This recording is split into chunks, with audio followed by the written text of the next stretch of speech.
A new Mirvish production, Ava, The Secret Conversations, is bringing the story of Hollywood legend Ava Gardner to the Toronto stage. Now, the play offers an intimate look at her life and career through revealing real-life interviews. G and Lee is live this morning by a couple of stars from the show here. I love the concept here, G. It's an incredible concept. It is a mesmerizing theatrical performance. You don't want to miss it, and that's right. It is called Ava, and I'm joined by the two stars, Elizabeth McGovern and Erin Costa-Ganis. Hi, good morning. Good morning. All right away you hear the name Ava Gardner, and you're in.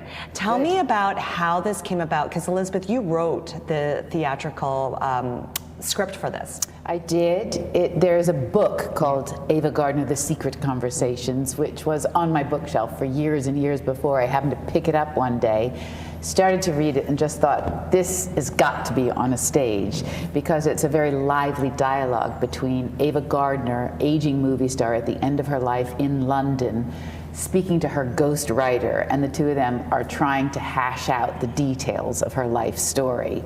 And so that was the starting place, and over the years we've taken it to a kind of a magical ride they both go on, where they both revisit her past. And Erin, playing the biographer, plays a few of the men from her past with her, and they were charismatic, very interesting men, including Mickey Rooney, Artie Shaw, and Frank Sinatra. Right? I mean, you forget how much of that golden era was just really, magical and fascinating at that time. Erin, I wanted to talk to you. First of all, you're playing next to Elizabeth McGovern, phenomenal actor, but to take on all these iconic characters, that must be a really amazing task as an actor. It's a lot of energy. Yeah, it's a fast show. You're out in 90 minutes, but it's a lot that goes on. Yeah, it's very fun. It's a challenge, but it's exactly the kind of challenge that, as an actor, you're like, yeah, give me that. So it's moving very quickly. We're shifting between these characters and these scenarios, and I think the fun of it is that we go back into these sequences together. So you're meeting Ava in a state, and then you're also meeting a different version of Ava as well. So we're both kind of like moving between the past and the present very fluidly in the play. So how do you take on real life people that are icons and pay tribute to that, but also dive into some of these secret conversations that maybe people didn't know about? Well, that is the great question, because of course if you're going to do somebody who's famous, it's really hovering in the room, the real person to compare. So in a way, I think I comfort myself by saying we're doing our version of this person. I mean, as it happens, he is absolutely brilliant, and I think these people really do appear in front of my eyes, in his hands every night. But I felt like the fact that my life story is in some ways a parallel life story on I would say a lesser scale, but that I could bring some of my own experience, my life experience, to the writing of it and to the playing of it as well. So that's given me more confidence than I might otherwise have had. Erin, out of all the characters you play, which one was the most fun for you? I mean, I want to not say Frank Sinatra, but it's obviously Frank Sinatra. Right? Yeah, it's fun. It's also, I mean, in their actual relationship, it was the one that was never really resolved, and that they sort of like had a connection up until the very end of their lives, and I think they were deeply in love with one another up until the end. Certainly for Frank, he never gave up. So there's something about that that's also just like very fun to play, that it's still there. By the time she gets into the Frank Sinatra relationship, she and he are equals. So it's a relationship of equally large egos. So it's quite historically fun. Very successful. Yes. Well, those usually don't work for very long.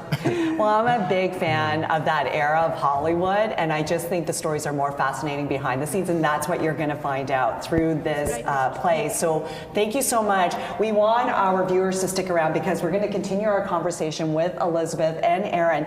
But Ava starts tomorrow, November 6th, runs through till November 30th. at the CAA Theatre. You definitely want to see this. It's a mesmerizing show. Mirvish.com to get tickets. Stick around. They're going to join us for another segment in the next little while. We're going to talk about not only Ava, but we're also going to talk about Downton Abbey. We can't forget about that either.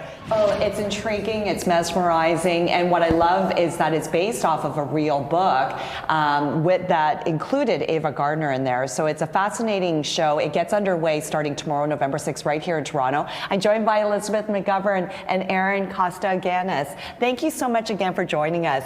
Ava Gardner, it doesn't become any more legendary than that. How much fun was that for you, Elizabeth, to play the Ava Gardner? Well, in some ways, her character is the antithesis of my character personally, because she's completely uncensored, whereas I feel like as a personality, I'm quite a censored person naturally. So it's really quite liberating to get on stage and be able to just say whatever the hell I want, which is what Ava did, and I think that's what people loved about her.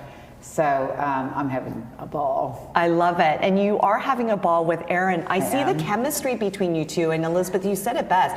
Aaron transforms, and I could see that. Aaron, like you are so much fun to hang out with. How much fun was this partnership? I think we really like each other. We have a Leo and a Cancer here, so we're very well matched. We established that before. We've established this, and this is why I said she's a Cancer. I'm ready to go. Yeah. Let's go. He's been on the road for quite some time. And so you are a Leo. You really are. My God, am I? Yeah, this is the thing. Yeah, no, we get along great. I mean, we have a blast. It's also a product of the play. I mean, we're doing something very intimate every night, and we've also been working on it for a while now. So it feels like we've built a real relationship, I feel. Yeah, absolutely. You know, it's not just the thing you're seeing on stage. And Aaron's been a real part of the development of the play because we've done it so many times, and every single time we find ways to improve it. So, and it's quite unusual because I can hear things from Aaron and really incorporate them into the writing of the play, and that doesn't always work so easily. So it's been really gratifying. Yeah. Well, Elizabeth, we have to talk about Downton Abbey because there's so many fans. First of all, will the Downton Abbey fans even recognize you in Ava? I think they'll be slightly shocked. I think within the first 4 minutes they'll have heard 20 swear words, which is not something you hear a lot on Downton Abbey, so I just want to warn people before if they do come. The last movie just ran in September. What was that like for you, having been on this journey of Downton Abbey? Well, a lot of times people say, what is it like saying goodbye to everybody? And the fact is that we've said the big goodbye 5 times because we keep practicing it. We ended the series. Well, we ended the first season, and that was a big goodbye because no one ever thought it would be going on to a second season. And then subsequently, we've had the big goodbye with tears and hugs, and at least 5 or 6 times. After every movie, there's a big. So in this one now, it was kind of like, see you later. We were like sort of bored with it, but. I mean, it's a gang of people. We've been through everything together, so we're very bonded. Yeah, and your husband directed There that is no film. goodbye, really. There is no goodbye. Yeah, it's your family for life kind of thing, right? Yeah. And then, Aaron, did you know she was in a band? I didn't know. And I knew she was in a band. We talk music all the time. Okay. Yeah. But he's genuinely musical. I'm just in a band. That's insane. It's no, true. You're genuinely music. But this is the thing. This might be the time. Toronto might be the time where we when actually we get out the do guitar something and we jam out. Yeah, we haven't gotten to that side of things. But you'll see, because Aaron sings a Frank Sinatra song in the show so well. I can't wait for people to hear it. So, yeah. And for anyone who wants to follow you and your band, like it's called Sadie and the Hotheads. Thank you so much. Yeah. It's on Spotify. It's on all the platforms. I think we've done 5 albums, and we've opened for Sting at the Montreux Jazz Festival, and we toured with Mike and the Mechanics, and so we've had quite a history together. But now we're just kind of we're getting older, so we're doing it for fun. We did an album this year, and it's quite a soothing album in response to these turbulent times. It's quite soft and introspective. Well, you'll have to bring Aaron with you on the road if you guys I think ever do I come will. through. Yeah. Let's go. Listen, Let's go. Yeah, I mean, I'd be Down for anything. honored. Well, we want to thank you so much for joining us again, Aaron and Elizabeth. Congratulations on Ava. It's going to be a huge success here in Toronto. It starts tomorrow, November 6th, runs through till November 30th at the CAA Theatre. For information and tickets, mirvish.com. Thank you so much.